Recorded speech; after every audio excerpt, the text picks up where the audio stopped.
e a paz em nome do Senhor Jesus, amém? Quem foi abençoado com os louvores nesta manhã, dê um glória a Deus aí no seu lugar. Olha, eu estou muito resfriado, então estou com uma tosse que quase intermitente, então me perdoem algumas falhas que ocorrerão naturalmente durante a pregação, ainda mais quando começa a louvar, não tem como não cantar, né, queridos? Então eu fico me segurando, porque se eu falar muito alto, começa a ver aquela sensação, aquela ânsia de tosse, mas em meus louvores não tem como, então, misericórdia.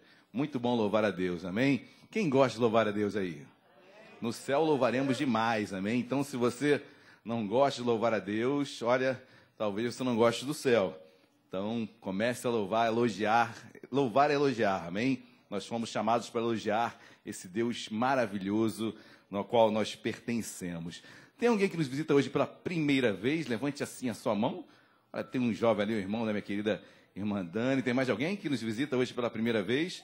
Então, que a igreja o receba com uma calorosa salva de palmas ao Senhor Jesus. Seja muito bem-vindo, meu querido irmão. Uma alegria tê-lo aqui nesta manhã que Deus preparou para todos nós. Amém, igreja? Cumprimente o irmão que está ao seu lado, dê um abraço nele.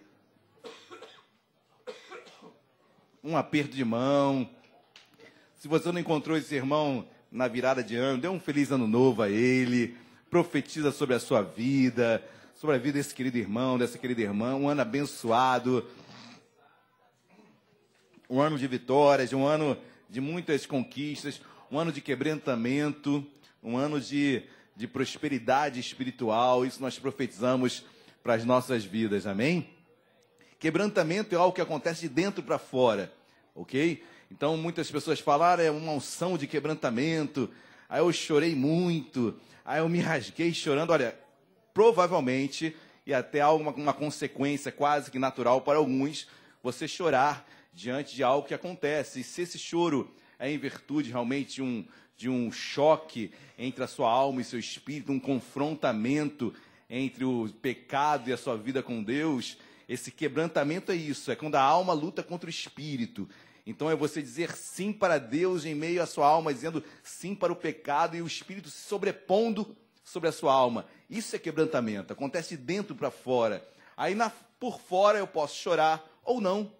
Eu posso estar sentado, alguns olham para um estereótipo, perfil de irmão, poxa, ele é frio, ele parece um irmão tão frio, queridos. Olha, ninguém tem como mensurar isso. Quebrantamento é de dentro para fora, amém? Mudança de vida. Sinônimo de quebrantamento, ser nova criatura, transformação, caráter novo, mudança de vida. Isso é muito mais do que chorar, isso é muito mais do que pular, isso é muito mais do que qualquer outra coisa. É de dentro para fora, nunca de fora para dentro. Se você precisa de um fator externo para se quebrantar, queridos, pastor, estou arrepiado, talvez seja o ar-condicionado. A gente pode aumentar a temperatura. Tinha um arrepio. Então, olha, isso pode ser muitas coisas, queridos. E talvez a última seja algo espiritual, tá bom? Mas pode ser também algo... Cada um, Deus fala de uma forma diferente. Cada um fala, Deus fala, mas sempre de dentro para fora. Sempre algo que acontece no seu interior. Amém, meus amados? Olha, estamos vivendo momentos no mundo, momentos complicados, momentos onde certamente o missionário, aos poucos, ele começa a dar uma pincelada, mesmo no áudio Beresti, ele deve falar alguma coisa sobre os últimos fatos históricos, os últimos momentos dessa guerra, quase uma guerra fria entre Irã, já deixou de ser uma guerra fria, né? Porque já entrou realmente de fato em acontecimentos entre o Irã e os Estados Unidos, e estamos orando sobre isso, amém, queridos? Que você esteja atento. Isaías capítulo 21, se não me engano, vai falar que o Israel é a lareira de Deus. Então, os sinais saem de Israel. Então, se você quer saber qual o relógio da humanidade, qual o relógio do final dos tempos, qual é a lareira, a lareira tem essa função, né? Emitir sinais, fumaça, entre tantas funções. Então, Israel é chamado de lareira porque quando você olha para Israel, a fumaça que está saindo de lá, os sinais saem de lá, então os seus olhos espirituais devem estar voltados para lá. Então, nessa guerra entre Estados Unidos e Irã, muitas coisas envolvidas. Então, converso muito com a minha filha, que está em Memphis, ela está nos Estados Unidos, e é interessante como o americano tem uma visão diferenciada dessa guerra. Então, o americano, ele se sente muita coisa, né? ele sente, é uma soberba quase que natural. Então, para eles, realmente, os Estados Unidos está indo ali para defender os povos, o Iraque, que são realmente um povo que está sendo destruído, então, no sentido de ajudar a humanidade. Então, é sempre nesse aspecto de ajudar aos outros. Então, isso certamente é a última coisa que se passa na mente da presidência dos Estados Unidos. Tem muitos outros fatores que se sobrepõem a esses. Mas, queridos, olha, quando eu olho para o Iraque, quando eu olho para o Irã e para o Iraque, porque o Iraque está numa situação geopolítica muito importante. A posição geográfica do Iraque ela é importantíssima. Se o Irã toma o Iraque, ele está nas portas de Israel. Então, ele está ao lado da Síria, Líbano. Síria e Líbano já são quase que em braços externos do Irã, mas ele estará colado em Israel. Então, tomar o Iraque é algo que é sempre, durante anos e anos, guerra Irã-Iraque, quem não se lembra. Então, por isso que os Estados Unidos foi defender o Iraque, para tentar prender aquela resistência do Irã. Então, meus amados, estejam muito com os olhos espirituais abertos a tudo que tem acontecido, porque realmente há uma lareira que está emitindo fumaça ali. Então, fiquem atentos e orem pela paz em Israel, amém? Orem pela paz em Israel. Um país que nós sempre falamos tão minúsculo, um país do tamanho do Sergipe, estado do Rio de Janeiro, do estado do Brasil, mas de uma potência bélica incrível. Então, Israel é algo realmente sobrenatural. Falar de Israel é falar sobre o sobrenatural. Um país no deserto, onde irriga, uma irrigação perfeita, onde tem uma dessalinização de águas, ou seja, uma tecnologia fantástica. Israel se sobrepõe a toda e qualquer outra nação em termos espirituais. Então, os judeus entendem que Jerusalém é o centro do mundo. Os irmãos terem ideia, Jerusalém, para os judeus, é o centro do mundo. E, literalmente, aquela região do Oriente Médio é onde tudo começou e onde tudo terminará. Onde tudo começou e onde tudo terminará será ali. No Iraque, por exemplo, os queridos, ali entre o Tigre e o Eufrates, o que era ali no Iraque? Era o Éden. Então, ali é uma zona espiritual tremenda. Ali o homem foi colocado, o jardim foi colocado ali, o homem foi criado por Deus ali, ou seja, um momento, um local muito espiritual. O Irã é a Pérsia, então o Líbano são os fenícios. Então, com um contexto espiritual ali, tudo começou e tudo terminará ali. Por isso que os nossos olhos espirituais devem estar voltados para o Oriente Médio a tempo e fora de tempo. É muito mais do que uma questão de petróleo, uma questão financeira. É uma questão, sobretudo, espiritual. Espiritual. E até o último momento, os Estados Unidos estará com Israel, até o momento de todos os povos, tribos, línguas e nações se voltarão contra Israel. Serão todos contra um, queridos. Então, que você possa ter esse olhar espiritual. A Bíblia fala que o Tigre, o Eufrates, o Eufrates vai se secar, ou seja, esse rio se secará, esse rio que vai ligar Irã, Iraque, onde vem toda a parte oriental, onde vem China, Gog e Magog, e vão vir ali pelo Eufrates seco, e vão diretamente a Israel. Queridos, são tantos fatos bíblicos que começam a apontar realmente, geopoliticamente falando, financeiramente falando, a potência que é a China, a potência que é a Rússia. Ou seja, meus amados, estejam ligados a tudo que tem se passado nos jornais, não fiquem alheios ao que está acontecendo lá. Pastor, o que eu tenho a ver com isso? Tudo a ver, amém?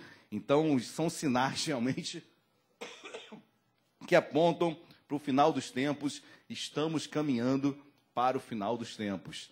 Maranata, Jesus volta, amém, queridos? Glória a Deus. Amém ou não amém? Queridos, eu quero dar continuidade falando sobre, não tem como falar sobre, vou falar um pouco sobre Babilônia, vou falar sobre Daniel, quero dar continuidade sobre uma série de mensagens sobre o livro de Daniel. Então é impossível eu não me lembrar de Babel, é impossível me lembrar de Babilônia, Ur dos Caldeus. É impossível, porque eu estou falando sobre o sul do Iraque. Eu estou falando sobre o sul do Iraque. Então, eu estou falando ali sobre o Kuwait, eu estou falando sobre aquela região toda ali. Então, quando eu olho para Daniel, governador daquelas terras ali na Babilônia, é impossível não me contextualizar e trazer algo contemporâneo aos dias de hoje. É impossível não ter esse olhar. Então, assim como um dia Deus colocou um homem lá governando aquela região tão importante, queridos, quando você olha hoje o que acontece naquela região do Oriente, como as raízes realmente orientais, como as matrizes, melhor dizendo, espirituais, principalmente do islamismo, têm tomado aquele lugar. E hoje o povo árabe só não toma aquilo tudo ali, claro, porque Deus está à frente de Israel, mas também porque o povo árabe é muito dividido. O povo árabe, dentro dos próprios muçulmanos, existem várias divisões. Se eles fossem unidos, queridos, seria muito difícil resistir a eles todos ali, realmente, de uma forma uníssona, uma forma perene, constante sobre Israel. Então, a questão é que eles são muito divididos também. Então, tem os xiitas, tem os sunitas, tem os curdos. Então, no Iraque, é uma miscelânea de etnias. Então, é muito complicado ali governar. E, infelizmente, o contexto tem se levantado nessa guerra toda. Talvez, eu creio que o mais prejudicado foi o Iraque. Então, nisso tudo, os Estados Unidos está quase lavando as mãos, o Irã está quase temporariamente se conformando com o que aconteceu. Lógico que mais tarde vão ter algumas outras retaliações, mas o Iraque é o que mais sofreu ali naquilo tudo, e a maior intenção do Irã é tomar o Iraque. Então, orem por isso, para que Deus possa estar guardando aquela nação, que aquela nação possa se manter independente, que o Iraque possa se manter independente das forças ali colaterais. Amém, queridos? Amém ou não amém? Amém. Ô, Júlio, ô, Glória. Abram as vossas Bíblias, por favor, no livro de Daniel. Livro de Daniel, capítulo de número 3. Daniel, logo depois de Ezequiel, capítulo de número 3. Todos acharam o capítulo 3 de Daniel? Então vamos para o capítulo 2. Daniel, capítulo 2, versículo 48, que você que já achou, por gentileza, coloque-se de pé. Daniel 2, a partir do versículo 48. Quem achou, diga glória a Deus. Então, o rei engrandeceu a Daniel e lhe deu muitos e grandes presentes, e o pôs por de toda a província da Babilônia, como também o fez chefe supremo de todos os sábios da Babilônia. 49. A pedido de Daniel, constituiu o rei a Sadraque, Mesaque e Abednego sobre os negócios da província da Babilônia. Daniel, porém, permaneceu na corte do... Oremos. Deus amado, em nome de Jesus, Deus, bom estarmos na tua presença, bom estarmos na tua casa, vale mais do que 1000 em qualquer outro lugar. Deus, bom estarmos como igreja unidos, Deus, conscientes, Deus, não alheios, mas conhecedores e querendo aprender mais sobre o contexto espiritual deste local e sobre aquilo que estamos passando hoje naquela mesma região.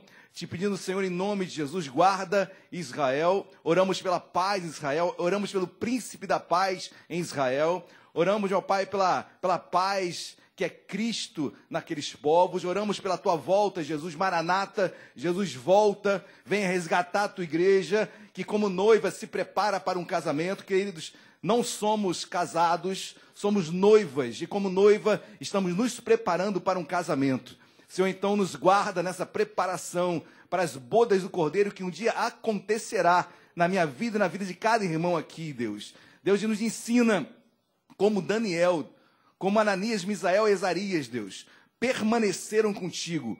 Em meio a tantas lutas, Deus, esses homens não se dobraram, esses homens não recuaram, esses homens permaneceram fiéis a Ti. Deus, fala conosco hoje, ensina-nos. Deus, e obrigado e me usa em nome de Jesus. Amém e amém. Podem se assentar, por favor. Queridos, ano passado, é tão longe isso, né? Mas ano passado eu preguei sobre Daniel capítulo 1 e falei um pouquinho sobre a deportação desses sábios. E quando nós falamos sobre Nabucodonosor, é importante, a palavra Nabucodonosor quer dizer favorecido de Nebo. Nebo era uma entidade da Babilônia. Nebo, assim, fazendo um paralelo com a mitologia, com o panteão grego, ele se equipara a Hermes. Hermes, quem nunca ouviu falar sobre hermenêutica, interpretação. Então, hermenêutica vem desse deus grego, com letra minúscula, ok? Chamado Hermes. Então, daí a palavra hermenêutica, interpretação. Nebo, melhor dizendo, ele é paralelo a essa mitologia grega, só dentro da mitologia babilônica. Nebo é o deus da sabedoria, é o deus da literatura, é o deus do conhecimento. Não é à toa que quando Nabucodonosor vai escolher homens, quem que ele busca lá em Israel, em Jerusalém? Homens sábios, doutos de conhecimento, sabedoria. Aí ele traz consigo, traz Daniel, Ananias, Misael e Azarias, que nós pregamos ano passado, faz muito tempo, né? Mas nós pregamos sobre isso, então aí foram trazidos esses homens, principalmente quando nós falamos sobre Daniel. Daniel quer dizer, Deus é o meu juiz no hebraico. Um nome muito forte, né? Deus é o meu juiz. Ananias quer dizer Deus favorecido de Deus. Então, Misael quer dizer Deus, deixa eu pegar minha cola aqui. Quem é como Deus? É muito semelhante a Miguel, né? Quem é como Deus? E Ananias, Misael. Azarias quer dizer Deus ajuda. Deus ajuda.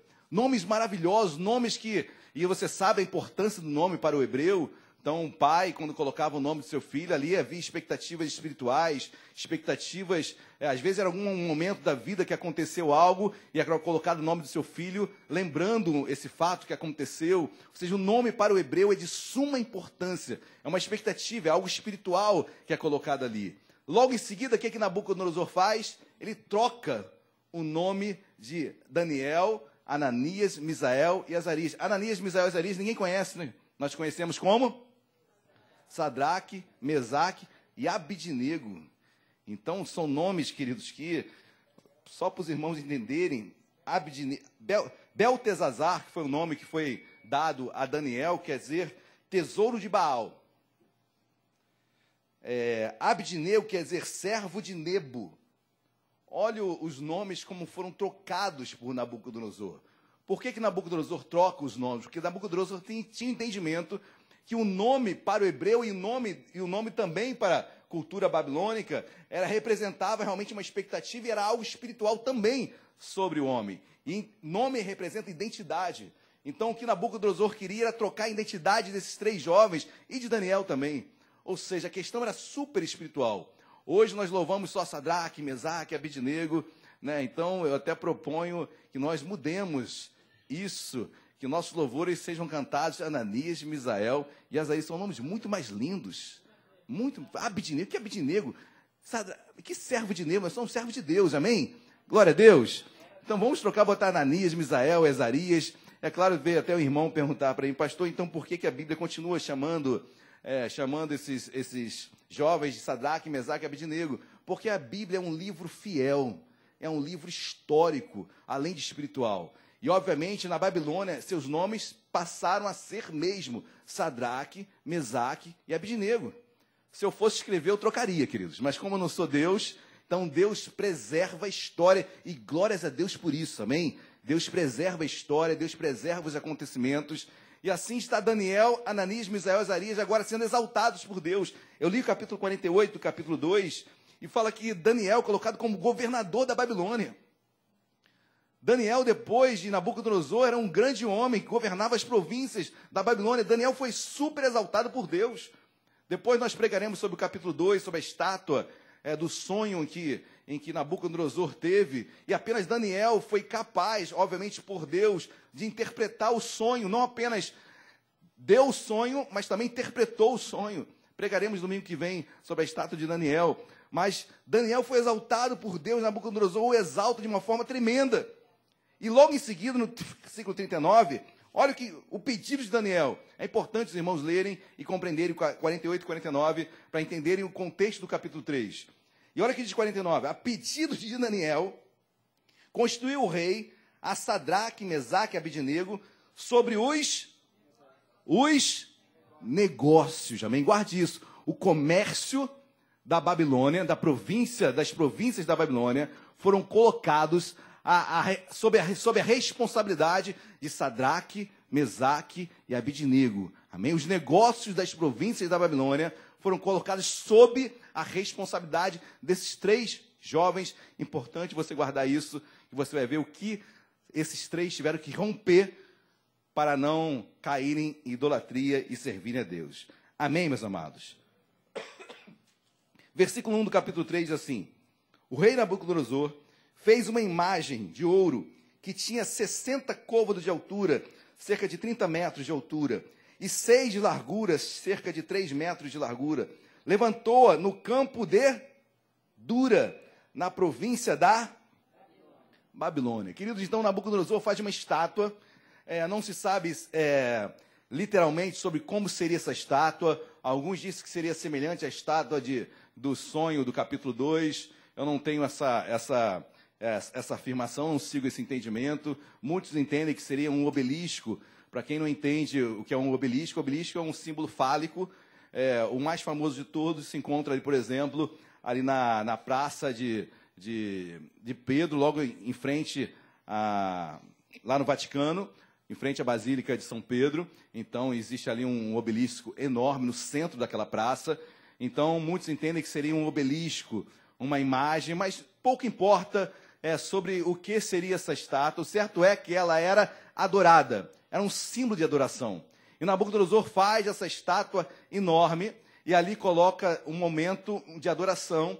E nesse local, exatamente no campo de Dura, naquela região ali, província essa governada por quem? Governada por quem, igreja? Daniel. Daniel era o governador. Imagina, queridos, você é dono de uma casa, ou você... Acontece muito isso, eu conversei com alguns professores, diretores de escola, e geralmente tem alguns eventos que você tem que... Bom, são eventos que acontecem de várias religiões. Por exemplo, dentro de um tribunal, numa sessão de julgamento, onde existem símbolos religiosos. Estamos ou não estamos num país laico? Como é que você adotaria e se posicionaria diante de tudo isso? É muito complexo essa situação, mas o certo é que aonde Nabucodonosor, ou melhor, onde Daniel governava, foi colocada uma estátua, e aquela estátua servia como idolatria para adorar aquele Deus que Nabucodonosor cultuava, certamente apontando para algo em relação a Nebo, não sabemos muito bem, mas era um símbolo de idolatria. Amém, queridos? E homens de Deus, Daniel, Ananias e Misael e Azarias, naquele contexto, como é que você agiria? Como é que nós agiríamos? Daniel, obviamente, conhecia Êxodo capítulo 20, que fala: não farás para ti imagem de escultura, nem darás a elas culto. Ou seja, Daniel sabia que não poderia dar culto a imagens, esculturas. Ananias, Misael e Azarias também conheciam a palavra de Deus e sabiam que não podiam se prostrar diante daquilo tudo. E Nabucodonosor, independente de qualquer coisa, ele começa e continua a declarar. Olha o que diz o versículo 2. Então o rei Nabucodonosor mandou juntar os sátrapas, presta atenção nisso, mandou juntar os sátrapas, os prefeitos, ou governadores, os juízes, guarda-governadores, hein? Daniel era o quê? Ok. Os juízes, os tesoureiros, os magistrados, os conselheiros e todos os oficiais das províncias, para que viessem à consagração da imagem que o rei Nabucodonosor tinha levantado. Então Nabucodonosor levanta uma estátua e chama todas as autoridades, inclusive Daniel, para a inauguração da estátua, para a primeira adoração àquela estátua. Então, olha a posição de Daniel, queridos. A história, os irmãos conhecem tão bem quanto eu. Então, falar do final não frustrará a mensagem em momento algum.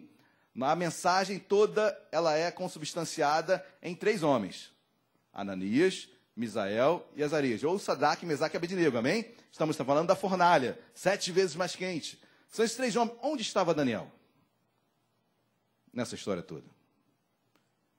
Porque os três foram sentenciados e colocados na fornalha, Sadraque, Mesaque e Abednego, porque foram os únicos, pelo menos é isso que a Bíblia diz, que não se curvaram à imagem.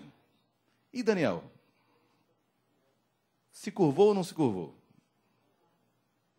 Queridos, pelo que eu leio da Bíblia, do capítulo 6, eu vejo Daniel totalmente rejeitando a idolatria, por isso que ele é jogado na cova dos leões. Daniel jamais se curvaria. Mas onde estava Daniel nessa história, nesse contexto todo? Então, isso aí é uma pergunta que talvez seja importante nós fazermos no céu. Então, no céu, achei importante você fazer uma pergunta dessa, sentado do lado de Jesus, conversar com ele bem claramente. Senhor, me diz categoricamente. Eu vou falar sobre possibilidades, ok? Mas é uma pergunta que nós precisamos fazer no céu para Jesus. Onde estava Daniel? Certo é que Daniel, pelo versículo 2, ele estava na inauguração da estátua. Por quê? Porque ele era um governador. E a Bíblia diz que os governadores estavam ali na inauguração da estátua. Agora, se Daniel estava ele era um dos governadores que estavam ali, é outra coisa. Daniel era amigo íntimo de Nabucodonosor. Ainda mais que depois que Daniel esclarece os sonhos de Nabucodonosor, ou seja, Daniel poderia estar em alguma caminhada oficial, alguma missão especial em outra província. Poderia. Mas quando eu leio esse versículo 2, assim, a princípio, eu vou tender a entender que Daniel está aqui entre os governadores. Amém? Amém ou não amém? Então vamos continuar lendo. Versículo 3. Então se ajuntaram os sátrapas, os prefeitos, os juízes, os tesoureiros, os magistrados, os conselheiros e todos os oficiais das províncias para a consagração da imagem que o rei Nabucodonosor tinha e estavam em pé diante da imagem que Nabucodonosor tinha levantado. Queridos, e logo em seguida o que acontece? Se é para os irmãos ficarem pensando até a morte, tá? Versículo 4 diz assim: nisto o arauto apregoava em alta voz, ordenando-se a vós outros, ó povos, nações e homens de todas. Preste atenção, uma coisa são os que estão, entre aspas, no palanque. Governador, Nabucodonosor. Lembra a inauguração de prédio público, comícios? Então, tenta imaginar assim, inauguração de uma estátua. Então, no palanque está lá Nabucodonosor, está Daniel, está os outros prefeitos, governadores. Uma coisa são esses, no palanque. Essa é a leitura que eu faço, ok? Outra coisa é quando o arauto começa a chamar as demais pessoas. Olha o que ele fala, versículo 4. Nisto o arauto apregoava em alta voz, ordenando-se a vós outros, ó povos, nações, homens de todas as línguas, no momento em que ouvirdes o som da trombeta, do pífaro, da harpa, da cítara, do saltério, da gaita de foles e de toda sorte de música, vos prostrareis e adorareis a imagem de ouro que o rei Nabucodonosor levantou. Então, quando o som da música fosse tocada, todos deveriam se prostrar diante daquela imagem. Amém, queridos? O que eu quero trazer antes de entrar nesse contexto todo é som e música. Música é algo que fica guardado na mente. Outra coisa que fica guardado na mente chama odor. Acho que foi ontem ou anteontem, eu estava conversando com a Luciana e eu senti um odor de algo que me chamou a atenção, algo que aconteceu muito tempo atrás. Como o cheiro, o odor, traz lembranças de fatos que ocorreram há tanto tempo atrás. Vocês já tiveram essa experiência? E música. Música tocou, e a música do meu casamento. E a música daquele momento. E a música quando o Flamengo foi campeão. Então, essa toca toda hora, é impossível se esquecer. Mas, assim, é a música nos leva realmente a momentos históricos. E o som, quando toca ali, queridos, aquele som, sem dúvida, é um som de pecado. É um som de anúncio de prostração. É um som realmente de engodo, de algo que realmente desagrada a Deus. Eu posso fazer uma contextualização, fazer uma comparação. Talvez você não ouça o som, mas você sabe quando algo está por vir. Você sabe quando algo está para apertar o seu calo. Você sabe quando algo está para sair do trilho. Você sabe quando algo realmente está saindo do prumo. Você sabe, é um som que você percebe, Senhor, me guarda, porque eu vou errar, eu vou pecar. É um som, é um odor, eu estou trazendo paralelos, ok? Mas você sabe, eu sei, cada um sabe o seu calo onde aperta, onde você percebe, Senhor, me ajuda. Eu não posso estar aqui. Eu preciso ter alguém do meu lado, porque eu estou ouvindo o som. Eu estou sentindo a presença. Olha, eu estou naquele lugar, eu estou com aquelas pessoas. Ou seja, é um som que ensurdecedor, que nos leva e começa a nos encaminhar para o erro, para o pecado. E eu fico imaginando aquele som sendo tocado. Jamais, em outros momentos, jamais aquele povo iria se esquecer desse som. Jamais, queridos. Eu não sei qual a música que era entoada, qual era a cadeia aqui de instrumentos, em qual tom saía. Mas eu tenho certeza que quando esse tom saía novamente, era impossível se esquecer que aquilo simbolizava pecado, cheiro de morte. Quem está entendendo, diga glória a Deus. Queridos, eu tenho que ter essa percepção. Eu tenho que ter esse olfato. Eu tenho que ter esse ouvido. Eu tenho que ter essa visão. Eu tenho que saber quando eu estou por cair. Eu tenho que saber a quem recorrer. Eu tenho que saber a hora que eu tenho que sair. Eu tenho que saber a hora com quem eu devo ou não devo andar. Eu preciso. Você sabe qual é o odor. Você sabe qual é o som. Você sabe o que é a sua visão. Quem está entendendo, diga amém, queridos. Não tem como ser mais claro. Você sabe, eu sei, nós sabemos. E eu fico imaginando como aquele som ecoou no ouvido daquele povo por anos. Por anos. E quando o som tocava, olha o que a Bíblia diz. Versículo 6. Qualquer que se não prostrar e não adorar, será no mesmo instante lançado na fornalha de fogo. Portanto, todos os povos ouviram o som da trombeta, do pífaro, da harpa, da cítara, do saltério, de toda sorte de música. Se prostraram os povos, nações e homens de todas as línguas e adoraram a imagem de ouro que o rei Nabucodonosor tinha levantado. Todos adoraram, todos se prostraram, com exceção, versículo 8. Ora, no mesmo instante, se chegaram alguns homens caldeus e acusaram os judeus, disseram ao rei Nabucodonosor: ó rei, vive eternamente. Tu, ó rei, baixaste um decreto pelo qual todo homem que ouvisse o som da trombeta, do pífaro e de tudo aquilo mais, finalzinho, se prostraria e adoraria a imagem de ouro. E qualquer que se não se prostrasse, não adorasse, seria lançado na fornalha de fogo ardente. Há uns homens judeus que tu constituíste sobre os negócios da província da Babilônia, Sadraque, Mesaque e Abednego. Esses homens, ó rei, não fizeram caso de ti. A teus deuses não servem, nem adoram a imagem de ouro que levantaste. Queridos, para ultrapassar a preliminar de Daniel, né? Eu creio que Daniel estava isento disso tudo, ele estava no palanque. Então, ele, assim como Nabucodonosor e as principais autoridades, não tinham a obrigatoriedade de se prostrar. Esse é o entendimento meu, ok? Mas certamente deve estar errado. Mas existem outros entendimentos. Alguns falam que Daniel tinha ido para uma missão especial, mas são todas elucubrações, são todas especulações, ok? Mas o certo é que, pelo contexto de Daniel capítulo 6, um homem que vai para a cova dos leões, por não aceitar a idolatria, jamais ele teria se curvado a uma imagem dessa. Então ficam com um posicionamento no qual Daniel estava nesse palanque e ele estava de pé, como todas as demais autoridades, e os demais, sim, deveriam se prostrar. Quem está entendendo, diga entendi. Amém? Não precisa dizer amém, porque amém assim seja, e talvez você não creia da forma como eu creio. É uma especulação mesmo. Mas, queridos, quando eu leio essa história, é impossível não fazer a pergunta: onde estava Daniel? É impossível, e na maioria das vezes nós pulamos essa pergunta, que ela é, assim, basilar, ela é quase fundamental para entendermos a história. Então, segundo o contexto de Daniel capítulo 6, eu entendo que Daniel estava realmente na posição de grandes governantes, junto com Nabucodonosor, e não se prostrou ali. Mas Sadraque, Mesaque e Abednego também não se prostraram. E, queridos, prestem atenção numa coisa. Nós lemos no início da pregação, eles eram responsáveis pelos negócios da Babilônia, da província da Babilônia. Uma estátua é construída.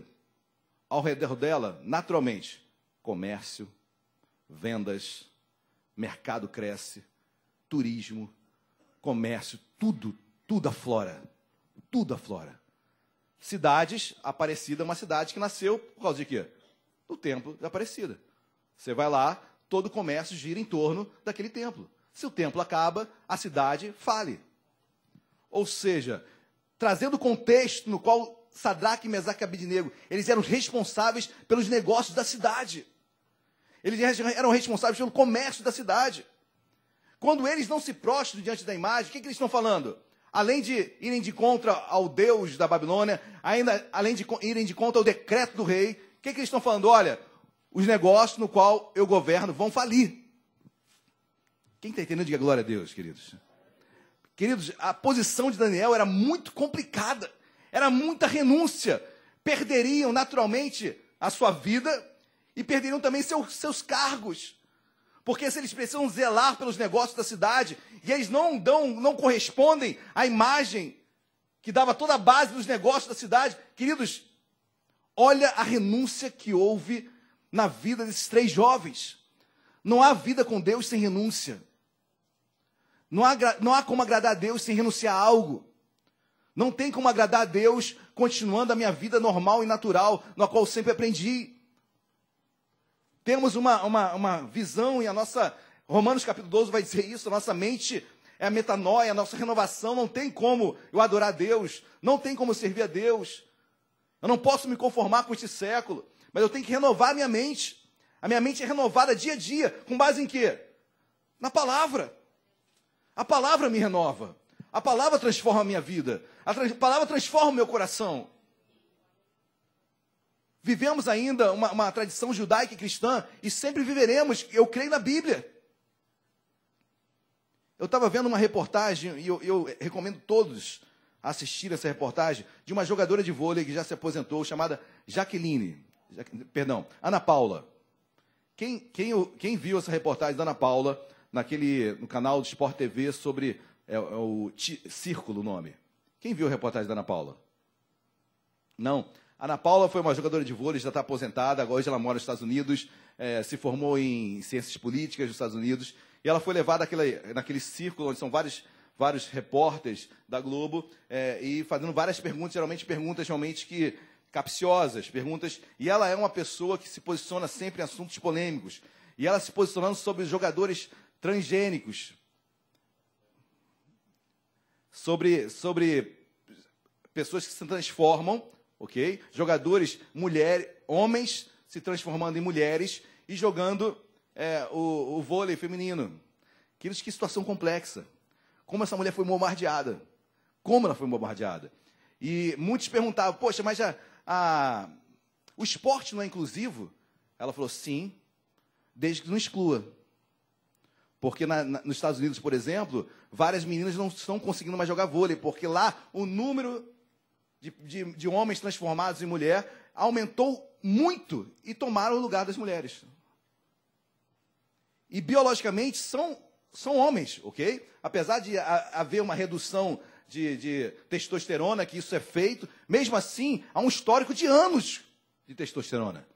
Ou seja, é um homem biologicamente chegando. Então ela foi categórica, e ela falando bem claro, eu não estou falando nada sobre social, eu não estou falando sobre preconceito, cada um vai ter a sua identidade social que queira, cada um vai seguir a sua ideologia que queira, não há preconceito algum. Eu estou falando sobre, biologicamente, é um homem jogando vôlei feminino.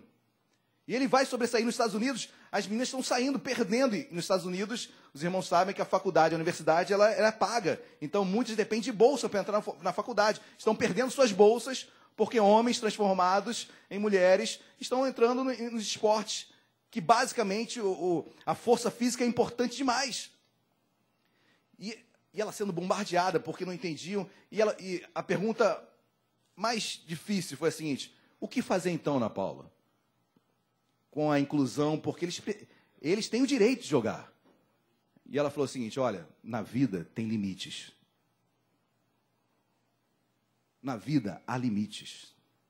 Nós não podemos fazer tudo. E ela trouxe um exemplo de uma amiga dela que é muito alta e que tinha um sonho de ser piloto de avião. Ela é muito alta. Não tem como pilotar um avião. Limite que a vida traçou. E ela tem que entender isso, que há limites sobre tudo. Queridos, a vida nos traz limites. A vida nos traz renúncias.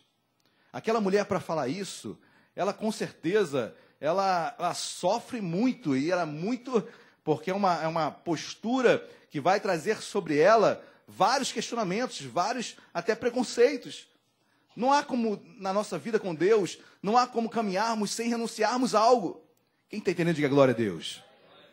Sadraque, Mesaque e Abednego renunciaram a algo crucial em suas vidas.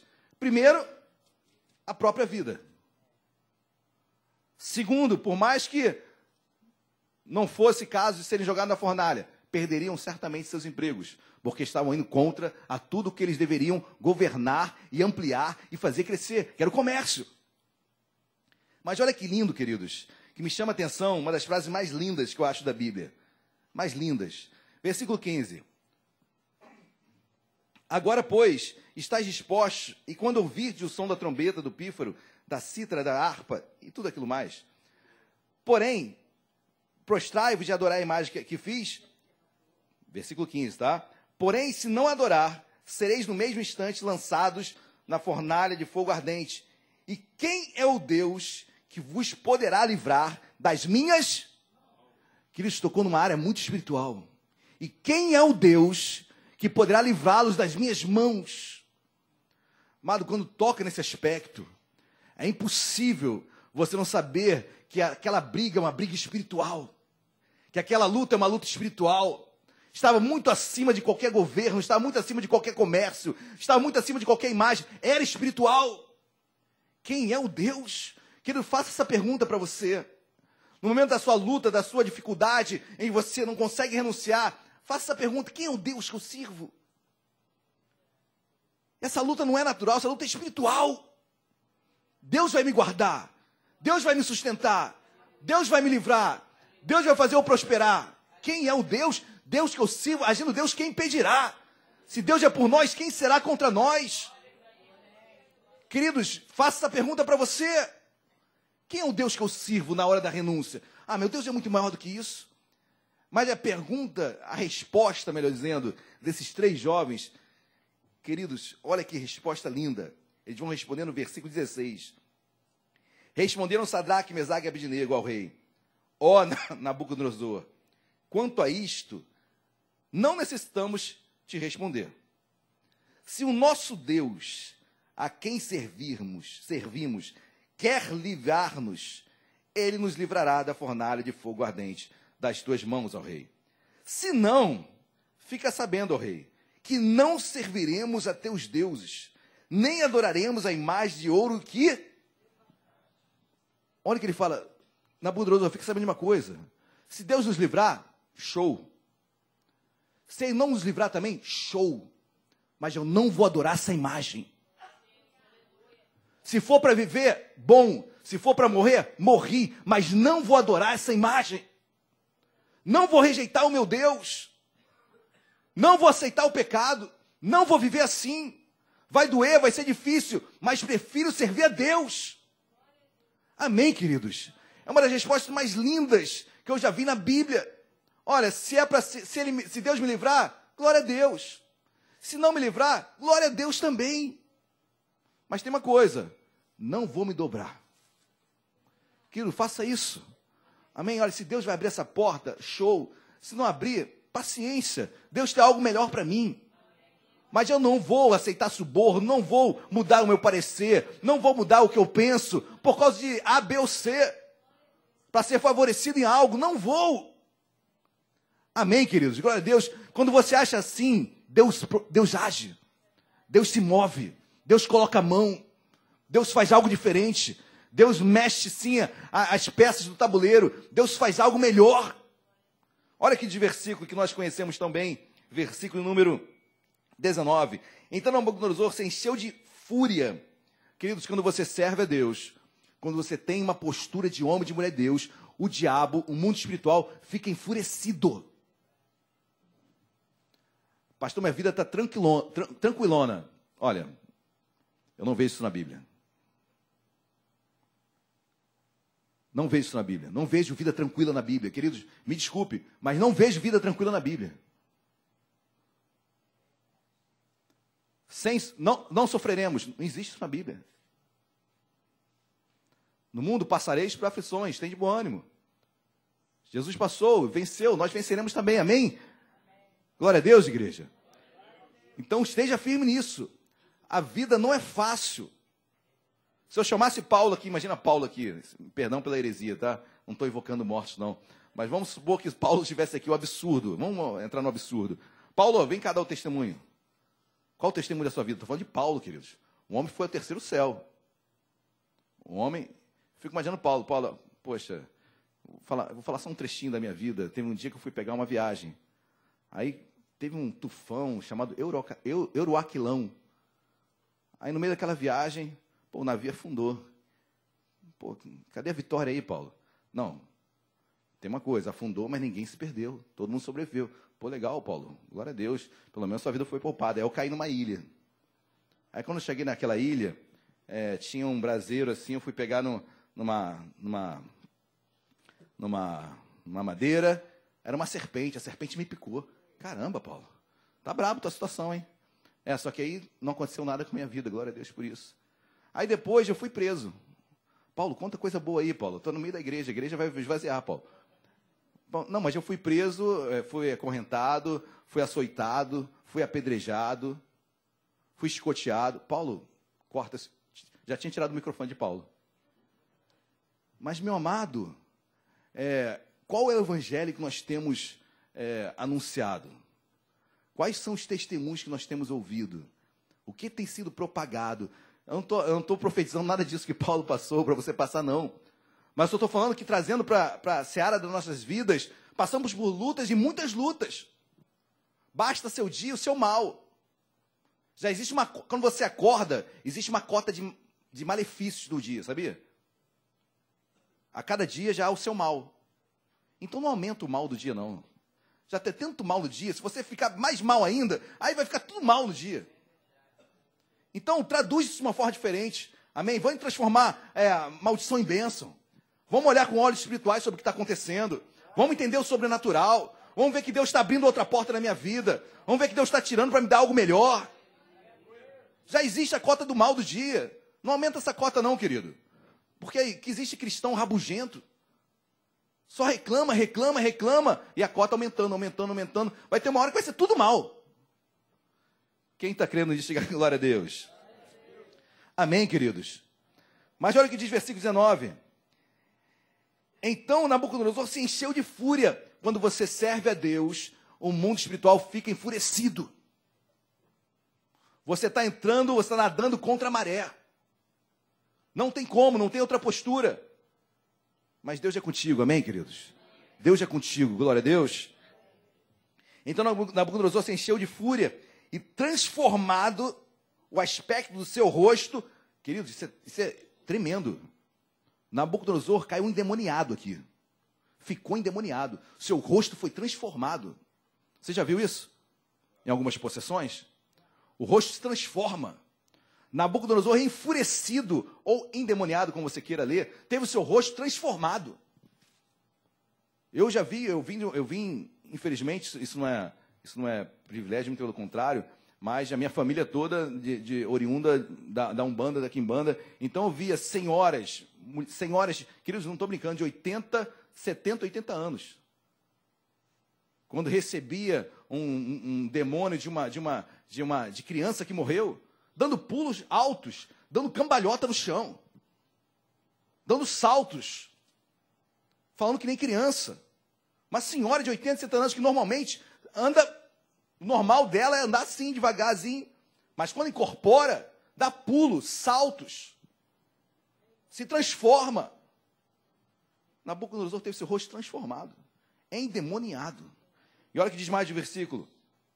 Então Nabucodonosor se encheu de fúria e, transformado o aspecto do seu rosto, contra Sadraque, Mesaque e Abednego, ordenou que se acendesse a fornalha 7 vezes mais do que se acostumava. Olha, mais 7 vezes, mais ainda. Deixa mais quente ainda. E agora, queridos? E você ali naquela fornalha, sendo pronto a ser jogado ali. Ordenou, versículo 20. Ordenou aos homens mais poderosos que estavam no seu exército que atassem a Sadraque, Mesaque e Abednego e os lançassem na fornalha de fogo ardente. Então esses homens foram atados com os seus mantos, suas túnicas e chapéus e suas outras roupas e foram lançados na fornalha sobremaneira acesa. Porque a palavra do rei era urgente e a fornalha estava sobremaneira acesa. As chamas do fogo mataram os homens que lançaram de cima para dentro a Sadraque, Mesaque e Abednego. Aqueles homens que amarraram Sadraque e Abednego, quando foram jogá-los na fornalha, esses homens morreram, queimados pelo ardor das chamas, o arder das chamas, e morreram ali queimados. E Sadraque, Mesaque e Abednego foram jogados lá dentro. Amém ou não, amém, queridos? Tem coisas que só entenderemos depois, amém? E é bom quando chega no final da história, no final da luta, no final da sua busca, você fala, caramba, eu permaneci de pé. Outros ficaram pelo caminho, mas eu permaneço aqui. Eu estou de pé. Eu continuo louvando. Eu continuo adorando. Eu estou na casa de Deus, continuo buscando a Deus, continuo servindo a Deus. Outros ficaram no meio do caminho. Não nos alegramos com isso, muito pelo contrário, nos entristecemos. Mas é uma constatação. Aqueles homens morreram só com fervor. E Sadraque, Mesaque e Abednego foram colocados lá na fornalha. E o versículo 24 diz: Então o rei Nabucodonosor se espantou e se levantou depressa e disse aos seus conselheiros: Não lançamos nós 3 homens atados dentro do fogo? Responderam ao rei: É verdade, ó rei. Tornou ele e disse: Eu, porém, vejo 4 homens soltos que andam passeando dentro do fogo, nenhum dano, e o aspecto do quarto é semelhante a um filho. Então se chamou Nabucodonosor à porta da fornalha sobremaneira acesa, falou e disse: Sadraque, Mesaque e Abednego, servos do Deus, sai e vinde.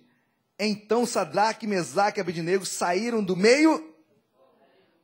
Versículo 27. Ajuntaram-se os sátrapas, os prefeitos, os governadores, os conselheiros ao rei e viram que o fogo não teve poder algum sobre os corpos desses homens, nem foram chamuscados os cabelos da sua cabeça, nem os seus mantos se mudaram, mas nem cheiro de fogo passara sobre eles.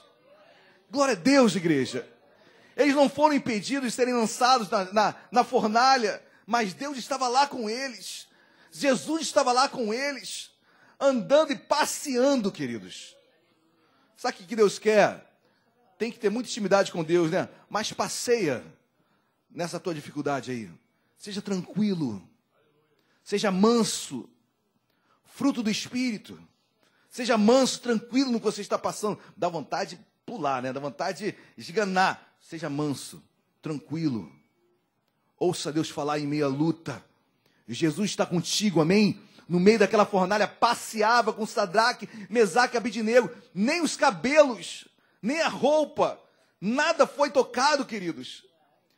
Em outras palavras, Deus vai guardar a tua vida. Deus vai guardar as nossas vidas, amém? Porque renunciamos.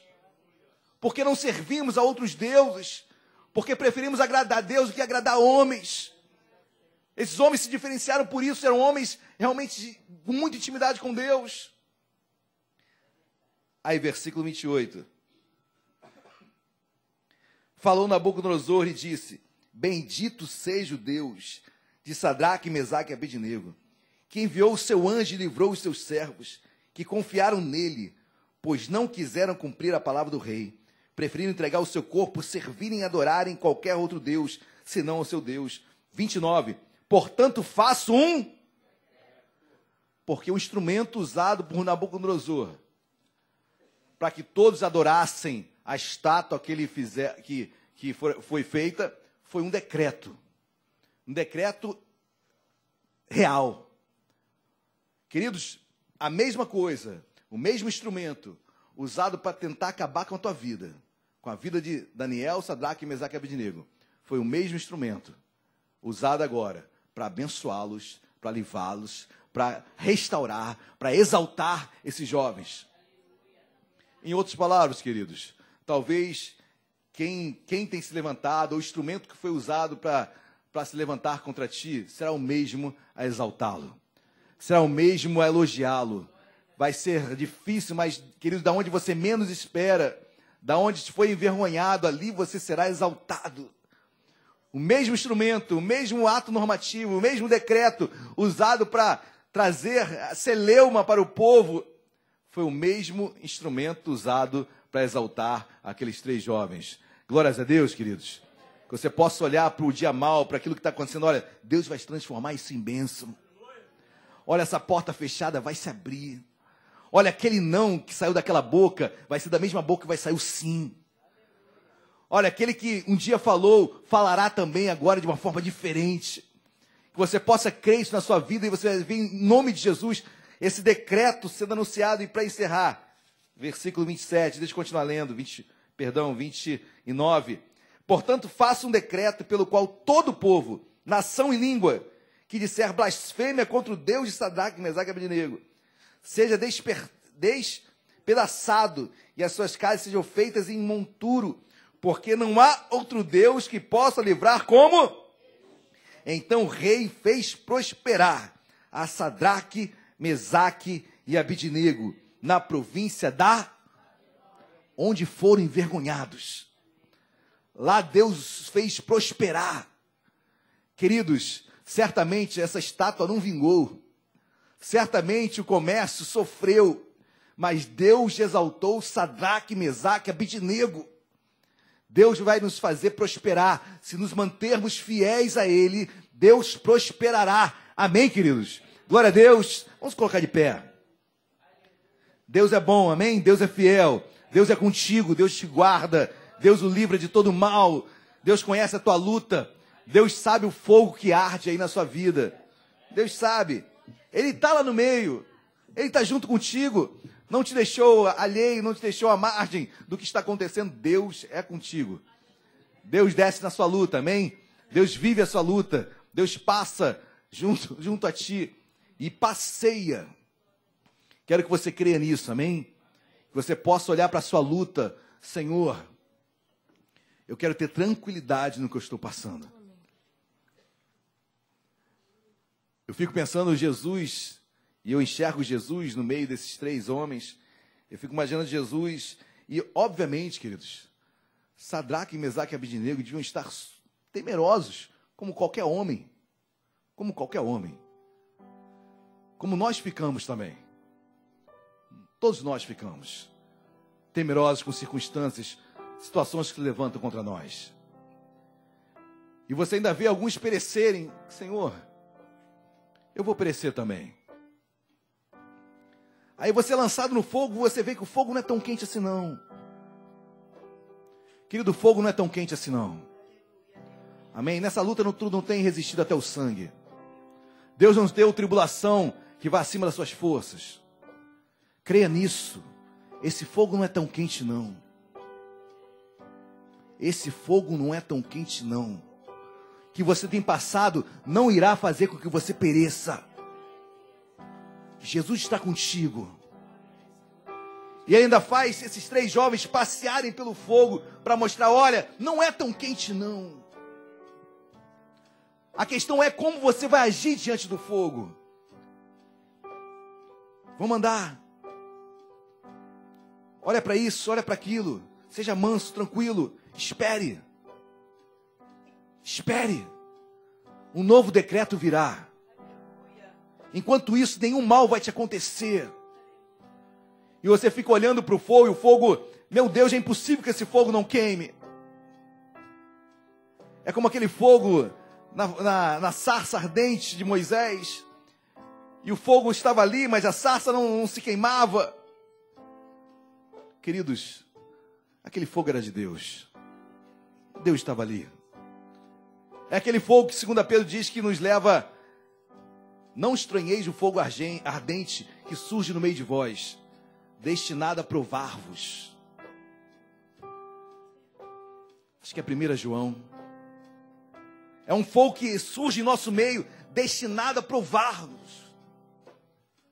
Querido, esse fogo aí está provando a sua vida, está provando a tua família, está provando a sua vida espiritual. Deus é contigo. Amém? Jesus está nessa fornalha. Vamos louvar, feche seus olhos. Quão grande é o meu Deus, cantarei. Quão grande é o meu Deus, e todos hão de ver. Quão grande é o meu Deus.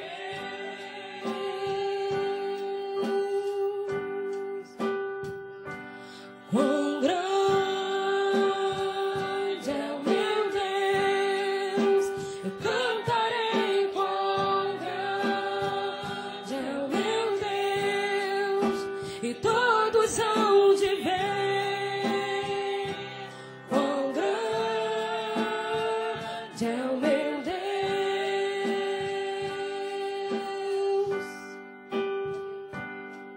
Com esplendor de um rei, em majestade e luz, faz a terra se alegrar, faz a terra se alegrar.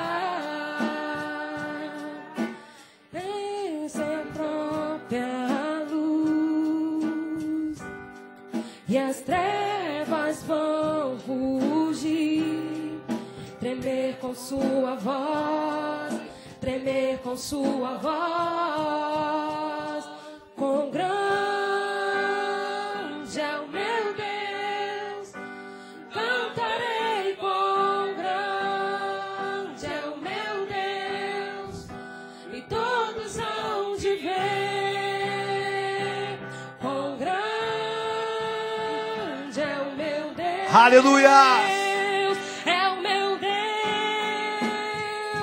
Quão grande é o meu Deus, cantarei. Quão grande é o meu Deus, e todos hão de ver. Quão grande é o meu Deus. Toda a igreja de olhos fechados, coloca a mão no seu coração. Nosso Deus é grande, nosso Deus é poderoso, não há outro igual ao Senhor.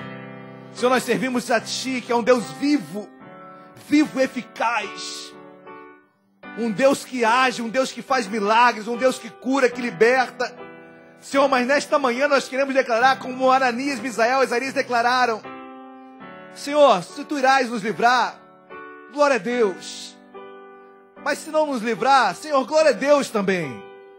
Mas o certo é que não retrocederemos, não pecaremos. Senhor, o certo é que continuaremos contigo. Senhor, eu creio que quando declaramos isso no mundo espiritual, as portas se abrem. Senhor, sobre cada vida que aqui está, o fogo que arde, Senhor. O fogo, meu Pai, que traz, sim, aflição. Mas Jesus está conosco. Querido, Jesus está contigo aí nesse lugar, na tua casa, na tua família, no teu emprego. E mais, você vai vencer isso em nome de Jesus. Você vai vencer. Continue fiel ao Senhor, continue caminhando com Ele, continue buscando a Ele, e as portas se abrirão. Senhor, nós cremos nisso, nós oramos por isso, e o decreto que foi lançado sobre nós, Senhor, será o mesmo que irá nos abençoar.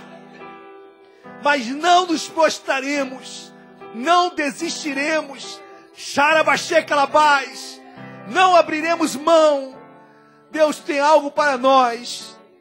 Deus, Tu és um Deus que faz, que liberta, que cura. E nós Te louvamos nesta manhã. Começamos o ano de 2020, meu Pai, declarando que cremos em Ti, confiamos em Ti e não desistiremos, não recuaremos. Pelo contrário, meu Pai, perseveraremos em Ti, buscando mais e mais em Ti. E queremos declarar, meu Pai, ligando na terra para ser ligado no céu, que agindo Deus, quem impedirá? Toda igreja de olhos fechados ainda. Se tem alguém aqui nesta manhã que ainda não tem entregue a sua vida a Jesus, e quer entregá-la hoje, levanta a sua mão bem alto. Tem alguém aqui nesta manhã que ainda não entregou a sua vida a Jesus e deseja entregá-la hoje, agora, nesse momento? Basta dar um aceno aí com a sua mão. Tem alguém no nosso meio e quer entregar a sua vida a Jesus? Basta levantar bem alto a sua mão. Deus está aqui, amém? Deus conhece o teu fogo. Deus conhece o som que nos leva muitas vezes a errar e a pecar. E Deus fala que está contigo, querido.